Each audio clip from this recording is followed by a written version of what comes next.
अस्सलाम वालेकुम everyone, welcome to the psychology lectures.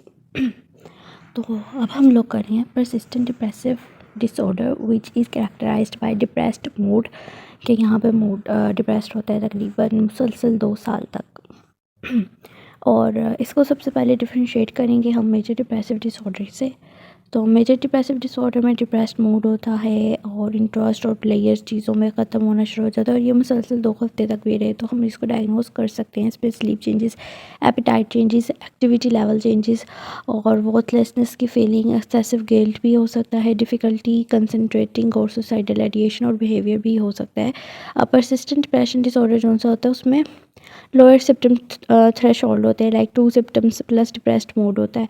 लेकिन लोअर परसिस्टेंस थ्रेशोल्ड जो है वो मोर डेज देन नॉट, कि उसमें दिन ज़्यादा हम देखते हैं और सिम्टम्स जो होते हैं वो थोड़े होते हैं। जबकि major depressive episode lasting at least 2 years will meet criteria for persistent depressive disorder. If criteria are met for both major depressive disorder or persistent depressive disorder, both should be diagnosed.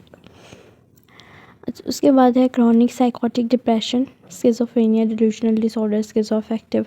इसमें क्या है कि क्रॉनिक डिप्रेस्ड मूड के साथ साथ अगर chronic depressed mood मुसलसल चल रहा है तो परसिस्टेंट डिप्रेसिव डिसऑर्डर हम अलग से डायग्नोस नहीं करेंगे, ठीक है। वो साइकोटिक डिसऑर्डर में ही होगा और मे बी वो उसका रेजिडुअल फेस हो।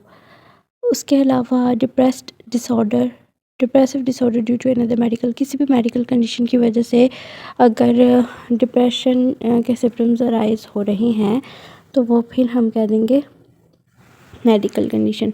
और अगर इसमें परसिस्टेंट डिप्रेसिव डिसऑर्डर मतलब कि 2 साल तक मुसलसल वो सिम्टम्स रह रहे हैं तो फिर हम अलग से परसिस्टेंट डिप्रेसिव डिसऑर्डर में भी diagnose with the medical condition is merely comorbid, ठीक। उसके बाद डिस्थेमिया और persistent depressive disorder substance medication induce depressive disorders के साथ आ जाता है। इसमें यही है कि अगर आप किसी सब्सटेंस या किसी कोई ऐसी मेडिकेशन यूज़ करें जिसकी वजह से वो सिम्टम्स अराइज हो सकते हैं, पोटेंशियल है, तो उस वजह से फिर हम उसको substance medication induced depressive disorder ही कहेंगे। बायपोलर 1 एंड बायपोलर 2 डिसऑर्डर जो है वो यही चीज़ है कि मैनिक एपिसोड आ चुका है पास्ट में या फिर हाइपरमैनिक एपिसोड आ चुका है या आएगा, तो फिर हम परसिस्टेंट डिप्रेसिव डिसऑर्डर डायग्नोस नहीं कर सकते due to manic and hypomanic episodes, और फिर हम बायपोलर 1 या बायपोलर 2 ही कोरिस्पॉन्डिंगली डायग्नोस करेंगे।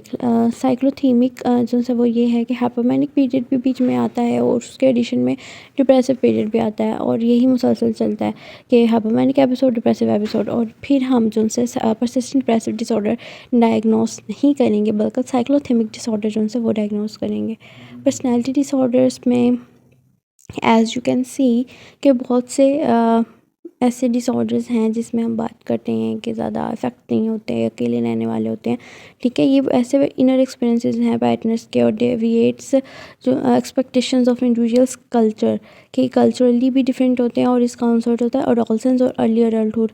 पर्सनैलिटी डिसऑर्डर्स का ऑनसेट और पर्सनैलिटी डिसऑर्डर्स को अगर हो सकते हैं परसिस्टेंट डिप्रेसिव डिसऑर्डर के साथ अगर उनका क्राइटेरिया मीट कर रहा है, तो पर्सनैलिटी डिसऑर्डर और परसिस्टेंट डिप्रेसिव डिसऑर्डर दोनों ही डायग्नोस किए जा सकते हैं। आई होप कि आपको वीडियो अच्छी लगी, समझ